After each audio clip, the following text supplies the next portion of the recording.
Nos destaques do Panorama CBN de hoje, eu conto para você que o governo federal anunciou que a partir de maio, a isenção no imposto de renda vai ser elevada para quem recebe valores de até R$ 2.640. E essa sexta-feira foi de derrotas para o ex-ministro Anderson Torres. Depois que ele forneceu senhas erradas do celular para os investigadores da Polícia Federal, o ministro Alexandre de Moraes pediu que seja feito um exame de sanidade mental do ex-secretário do Distrito Federal. Isso aconteceu após os advogados de Anderson Torres alegarem que ele está passando por lapsos de memória e, por isso, houve uma confusão no fornecimento dessas senhas. E na economia, a Secretaria Nacional do Consumidor deu um prazo de 48 horas para que a empresa Urbi, a antiga Hotel Urbano, comprove que tem dinheiro suficiente em caixa para honrar com os clientes os contratos de pacotes de viagens que já foram fechados. Panorama CBN.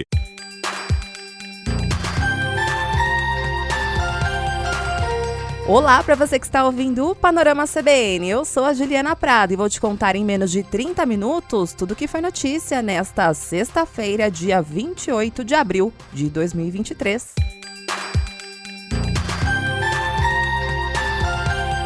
E eu começo o episódio de hoje contando para você que o presidente Lula assinou 6 demarcações de terras indígenas. Essas terras, elas passaram por todo o processo burocrático e agora elas só precisavam ser validadas. E na lista que estava à disposição da Casa Civil, haviam 14 terras a serem homologadas, mas Lula assinou apenas 6 delas, que estão nos estados do Acre, Rio Grande do Sul, Alagoas, Ceará, Goiás e Amazonas. Hoje, há mais de 730 terras indígenas demarcadas oficialmente no nosso país, o que representa quase 14% do território.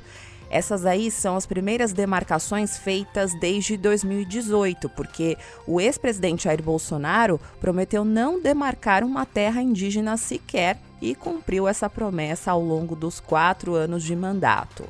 Hoje, no evento de assinatura dessas terras, Lula rebateu as críticas de que os povos indígenas ocupam a maior parte do território brasileiro e ele prometeu demarcar o maior número de terras possível até o final do mandato.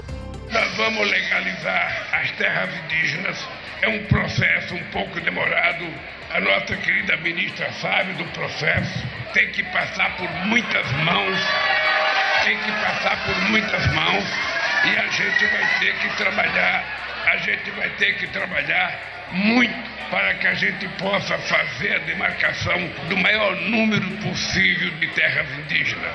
Não só porque é um direito de vocês, mas porque se a gente quer chegar em 2030 com desmatamento zero na Amazônia, a gente vai precisar de vocês como guardiões da floresta. Já a ministra dos Povos Indígenas, Sônia Guajajara, também estava presente nesse evento e condenou a política adotada no governo anterior e disse que o genocídio foi institucionalizado.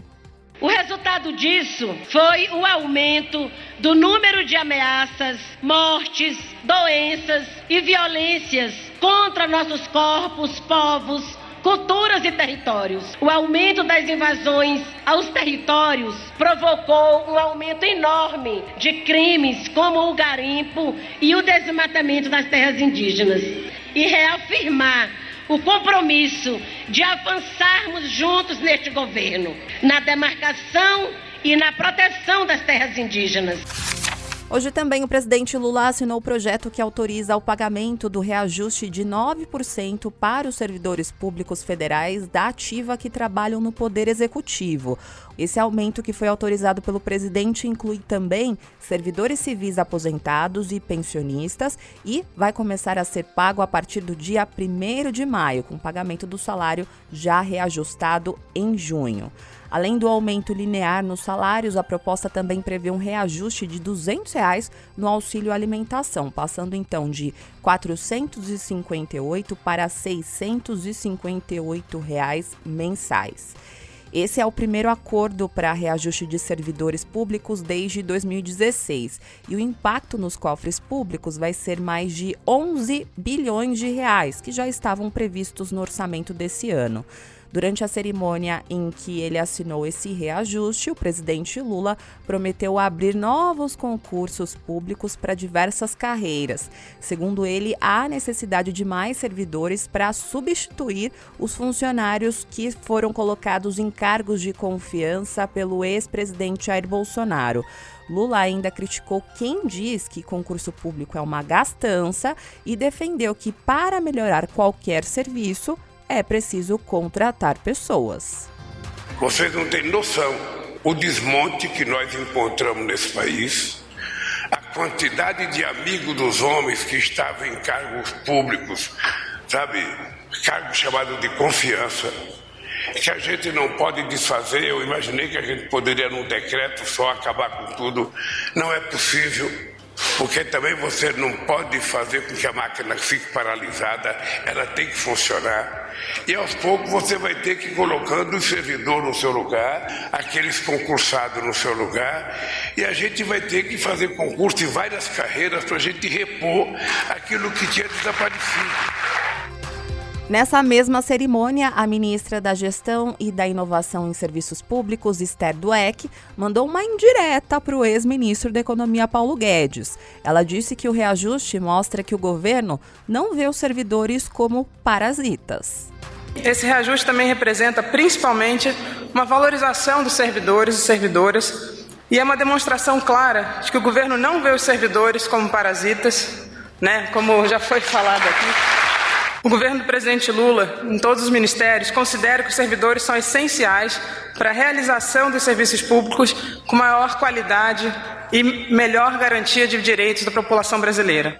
Para você pegar a referência aí dessa crítica, eu preciso relembrar para você que em 2020, ao defender uma reforma administrativa, o ex-ministro da Economia, Paulo Guedes, criticou reajustes automáticos de salários de funcionários públicos e comparou os servidores a parasitas, o que na época gerou um baita desgaste com a categoria.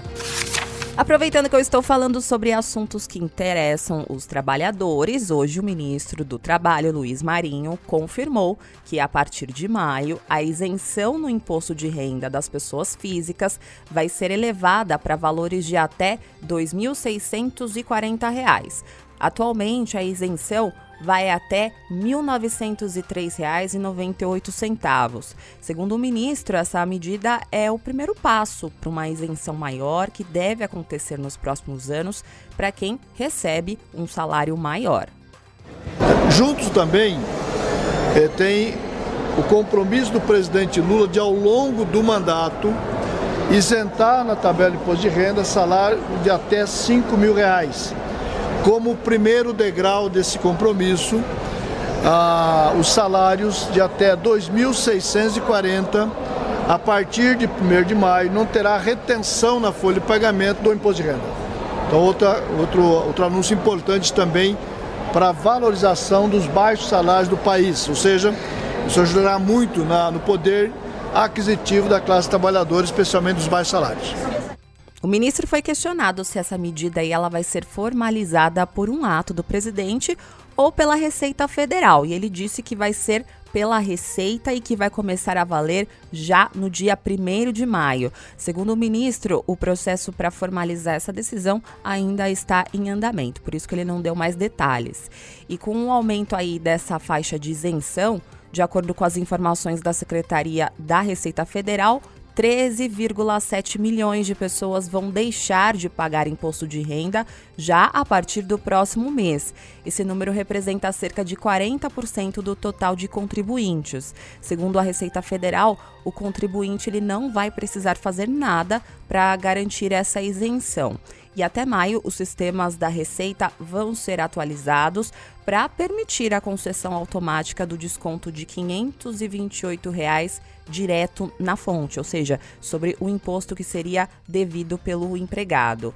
Com essa proposta, o governo vai deixar de arrecadar 3,2 bilhões de reais neste ano. Em 2024, o impacto nas contas vai ser de 6 bilhões de reais.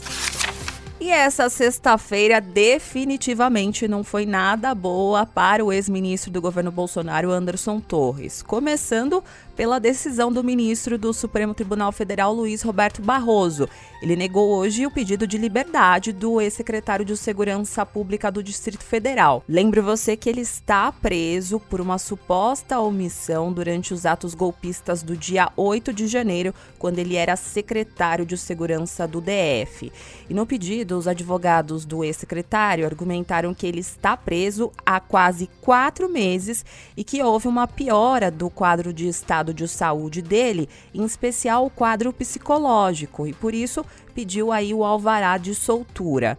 Mas Barroso negou. Na decisão, ele justificou que o habeas corpus não pode ser concedido porque o STF já tem uma jurisprudência consolidada no sentido de que não cabe um habeas corpus contra uma decisão de um ministro, uma turma ou do plenário do tribunal.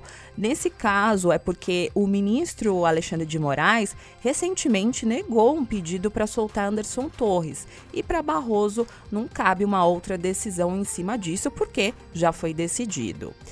E eu falei para você que o dia não foi nada fácil para Anderson Torres, porque o ministro Alexandre de Moraes intimou os advogados do ex-secretário a explicar o motivo pelo qual foram entregues para a Polícia Federal senhas inválidas para ter acesso aos dados da nuvem do celular de Anderson Torres.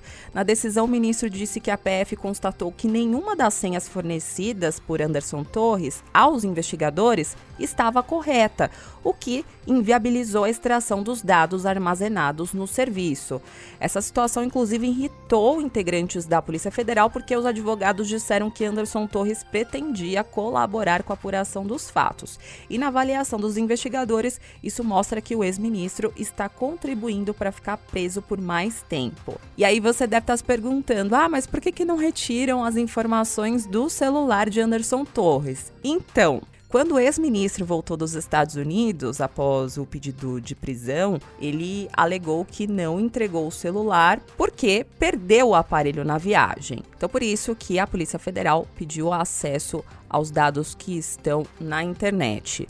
E hoje, depois aí dessa decisão do ministro, que deu até um prazo de 48 horas para que os advogados explicassem essa atitude, a defesa do ex-ministro respondeu na sequência. Os advogados explicaram que é possível que as senhas tenham sido fornecidas de forma equivocada por causa do abalo emocional do ex-ministro. O advogado alegou que Anderson Torres estaria tendo lapsos frequentes de memória. A defesa do ex-ministro disse ainda que quer afastar qualquer especulação sobre a validade das senhas e, por isso, pediu para que o ministro Alexandre de Moraes peça à Apple, que é a marca do aparelho de Anderson Torres, e também ao provedor UOL, os dados do ex-secretário que estão na nuvem e no e-mail pessoal do ex-ministro. Assim, a Polícia Federal vai ter acesso às trocas de mensagens dele com autoridades do governo do ex-presidente Jair Bolsonaro e também com integrantes do então Comitê de Reeleição de Bolsonaro. A meta é tentar encontrar mensagens relacionadas àquela minuta do golpe que foi encontrada na casa do ex-ministro, além também de obter informações sobre ações da Polícia Rodoviária Federal para tentar dificultar a ida de eleitores petistas às sessões eleitorais no segundo turno das eleições de 2022. E depois aí da resposta dos advogados de Anderson Torres, o ministro Alexandre de Moraes mandou que a Secretaria de Administração Penitenciária do Distrito Federal faça um exame de sanidade mental em Anderson Torres. E se for comprovado que realmente ele está passando por problemas psicológicos, o ministro pediu para que a secretaria avalie se Anderson Torres precisa ser transferido para um hospital penitenciário. Ele também determinou que a Secretaria de Administração Penitenciária informe em até 48 horas se tem condições necessárias para garantir a saúde do ex-secretário Anderson Torres. Agora eu vou atualizar você um assunto que a Natália Furtado trouxe na edição da manhã do Panorama CBN em relação ao desabamento de um prédio de 3 andares em Olinda, na região metropolitana do Recife, em Pernambuco. Vizinhos contaram que houve um estrondo momentos antes do desabamento e também do edifício pegar fogo. E na tarde de hoje, subiu para 3 o número de pessoas que morreram. O desabamento aconteceu ontem à noite e o dia de hoje foi dedicado aos resgates nos escombros. E os bombeiros conseguiram resgatar um homem que ficou mais de 8 horas preso nos escombros do prédio. Ao todo, 5 sobreviventes foram levados para os hospitais e, enquanto eu gravo este episódio, 4 pessoas permanecem desaparecidas. A Prefeitura da cidade de Olinda informou que esse edifício que desabou foi interditado no ano de 2000 pela Defesa Civil. E essa medida ela foi tomada depois de uma decisão conjunta entre o município, o estado e a Universidade Federal de Pernambuco. Na época, os órgãos competentes exigiram a demolição do imóvel da seguradora do edifício, mas vizinhos disseram que há pelo menos 10 anos, pessoas em situação em vulnerabilidade voltaram a ocupar o local. Mudando completamente de assunto, hoje o Ministério Público do Rio de Janeiro denunciou os participantes do Big Brother Brasil, o cantor MC Guimê e o lutador Cara de Sapato, por importunação sexual. A pena para esse tipo de crime vai de 1 a 5 anos de prisão. O cantor e o lutador eles são acusados de abusar da mexicana Dania Mendes durante uma festa dentro da casa do BBB, onde os 3 estavam confinados no dia 15 de março. Imagens da festa mostram MC Guimê passando a mão no corpo da participante Dania sem o consentimento dela, isso repetidas vezes. Já Cara de Sapato chegou a usar um golpe de jiu-jitsu para imobilizar a mulher e dar um beijo à força. O cantor e o lutador eles foram expulsos do programa após esse episódio. E, na época, os dois divulgaram vídeos nas redes sociais admitindo ter errado e pedindo desculpas pela conduta. A nossa reportagem procurou os advogados de Cara de Sapato e também de MC Guimê. No caso de MC Guimê, a gente não conseguiu falar com a defesa dele. Já o advogado de Cara de Sapato, Ricardo Cid, disse que discorda da denúncia apresentada pelo Ministério Público. Agora vamos para a Bahia, porque por lá os pastores Joel Miranda e Fernando Aparecido da Silva foram condenados a 21 anos de prisão em regime fechado pela morte do adolescente Lucas Terra. Esse caso aconteceu em 2001 e teve muita repercussão na época, porque o menino de 14 anos foi queimado vivo e depois o corpo dele foi abandonado num terreno baldio em Salvador. E o menino ele foi morto depois de flagrar uma relação sexual entre os 2 pastores dentro de um templo da Igreja Universal do Reino de Deus na capital baiana. Ele também teria sido estuprado pelos pastores. Agora os 2 criminosos ainda podem recorrer dessa sentença da Justiça. Na economia, a história da empresa Urbi, o antigo hotel urbano, continua rendendo. E hoje, no novo desdobramento desse caso, a Secretaria Nacional do Consumidor deu um prazo de 48 horas para que a empresa comprove que tem dinheiro suficiente em caixa para honrar com contratos que já foram fechados de pacotes de viagem. E se o Urbi não fornecer as informações dentro desse prazo, a plataforma fica sujeita ao pagamento de uma multa diária de R$50 mil. Provavelmente você já deve ter visto algum anúncio aí dessa empresa na internet e deve ter chamado muito a sua atenção, porque a plataforma online vende pacotes com passagem e hospedagem a preços bem abaixo do mercado. Só que a empresa virou alvo de um processo administrativo aberto pela Secretaria Nacional do Consumidor, que é vinculada ao Ministério da Justiça, após um aumento significativo de reclamações de consumidores contra a empresa. Eles relatam que a Urbi não tem honrado com os contratos e pousadas e hotéis têm cancelado as reservas por falta de pagamento e os consumidores saem prejudicados. Mas os problemas relatados com a Urbi não são de hoje. No ano passado, a Secretaria Nacional do Consumidor firmou um termo de ajustamento de conduta com a empresa, mas ela não cumpriu com todas as obrigações. E diante do aumento de reclamações neste ano, a Secretaria suspendeu esse acordo e abriu um novo processo. O secretário nacional do consumidor, Adi Damus, disse que o órgão não pode cruzar os braços, mas preferiu não adotar uma medida mais drástica neste momento. Ele disse também que a medida que foi adotada hoje tem o objetivo de evitar que a empresa faça novas vítimas ou vai suspender a venda de pacotes. Fechar a possibilidade de eles fazerem novas vítimas, né? Se vai cumprir ou se não vai cumprir, isso aí vai ficar mais à frente. Nós queremos prevenir que esses novos clientes tenham os mesmos danos que os clientes anteriores estão tendo. Se eles não demonstrarem condição de honrar com essas novas obrigações, nós vamos suspender a comercialização. Esse processo aberto ainda não apura prejuízos já provocados aos consumidores, mas eles também devem ser alvo da secretaria. A nossa reportagem aqui da CBN entrou em contato com a plataforma, mas não obteve um retorno até o fechamento desse episódio. Ainda na economia, hoje o IBGE divulgou a taxa de desemprego do país, que avançou e fechou os 3 primeiros meses de 2023 em 8,8%, que é uma alta de 0,9 ponto percentual na comparação com os 3 meses anteriores. Com isso, atualmente, são 9.400.000 brasileiros sem trabalho, ou seja, 860 mil pessoas a mais do que no trimestre anterior. Apesar aí desse aumento, o resultado é o menor para o período desde 2015. No mesmo trimestre de 2022, a taxa era de 11,1%. E o número de pessoas ocupadas também teve uma queda de 1,6%. Isso representa 1.500.000 brasileiros a mais fora do mercado de trabalho. Com isso, o nível de ocupação, que é o percentual de pessoas ocupadas em idade de trabalhar, chegou a 56,1%, uma queda de 1 ponto percentual. Sobre esse assunto, ouvimos a coordenadora de trabalho e rendimento do IBGE, Adriana Berengui, e ela explicou que o resultado pode indicar uma recuperação dos padrões de sazonalidade após 2 anos de movimentos atípicos por causa da pandemia. Depois de um período de expansão avançada da ocupação em 2021 e 2022, nós iniciamos o ano de 2023 com o padrão histórico observado ao longo da série histórica.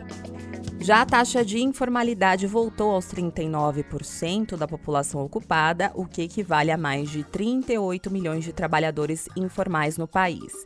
Em relação ao salário do brasileiro, o rendimento médio real foi estimado em R$ 2.880 e ficou estável em relação ao trimestre anterior. E aproveitando que eu estou aqui na economia, eu vou contar para você como foi o fechamento do mercado financeiro hoje. A Bolsa de Valores de São Paulo encerrou o dia de hoje em alta de 1,47% aos 104.431 pontos. No mercado de câmbio, o dólar comercial também fechou o dia em alta de 0,14%, cotado a R$ 4,987. Já o euro encerrou o dia com uma alta de 0,07%, cotado a R$ 5,496. Panorama CBN. E vamos saber o que aconteceu esta semana nas terras de Sucupira?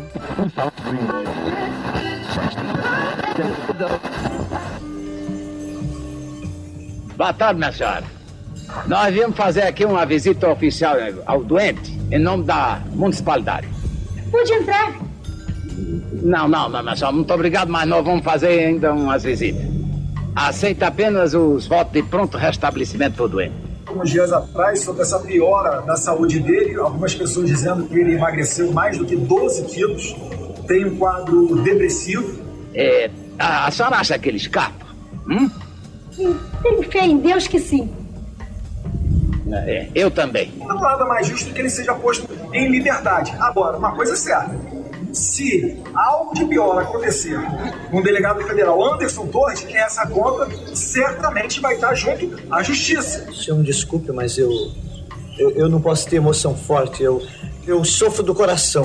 Pra frente, Sucupira! Eu conheço essa doença, amnésia. Tem 2 tipos. Amnésia severoísta e amnésia canalista. Este vídeo, ele foi postado na página do presidente no Facebook, quando ele tentava transmiti-lo para o seu arquivo de WhatsApp para assistir posteriormente. A gente também se engana. Errar é humano est, como diziam os latinos. Por acaso, justamente neste período, o presidente estava internado num hospital em Orlando. Foi submetido a tratamento com morfina. O efeito é espantoso, apenas por curiosidade. Referida postagem acontece poucas horas, poucos momentos após a saída dele do hospital, altamente debilitado, altamente medicado. Um homem que vem de 7 palmos debaixo da terra e que desafiou a morte numa quebra de braço. Viva o Dorico! Viva! Coronel, o que é isso aqui, hein? Isso é um presente.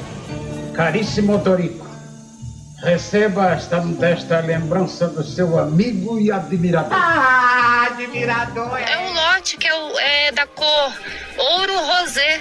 Mas não era masculino? É masculino, mas era ouro rosé. Um terço, um relógio, abotoaduras, uma caneta. Vocês já sabem disso. Não, Michelle. Assim, é questão de interpretação, né? Viva a primeira dama de Sucupira! Viva o capitão que parou o trem no braço!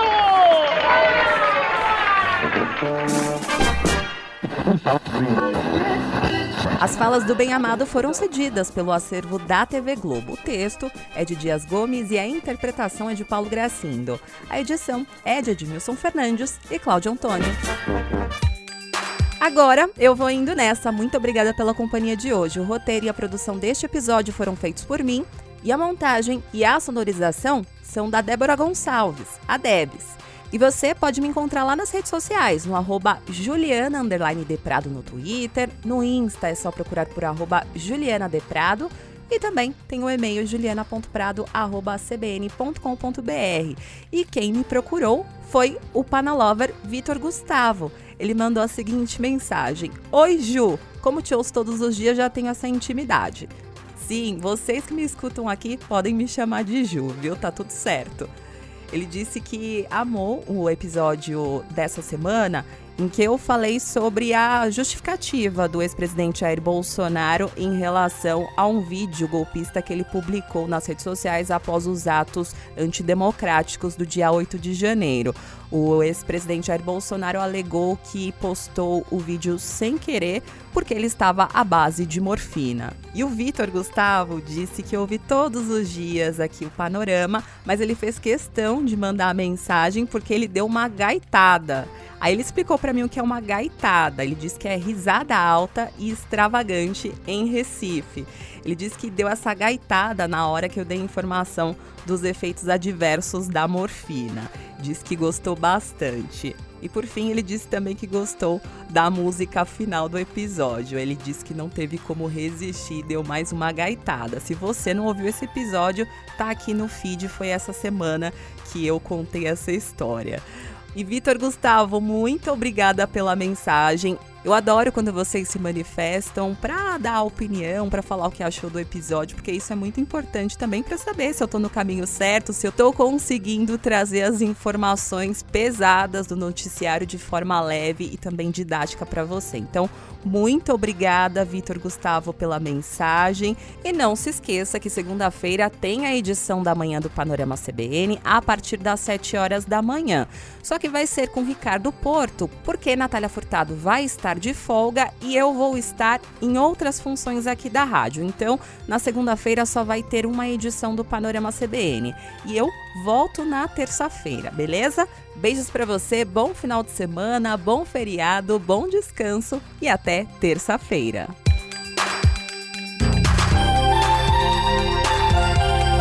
Panorama CBN.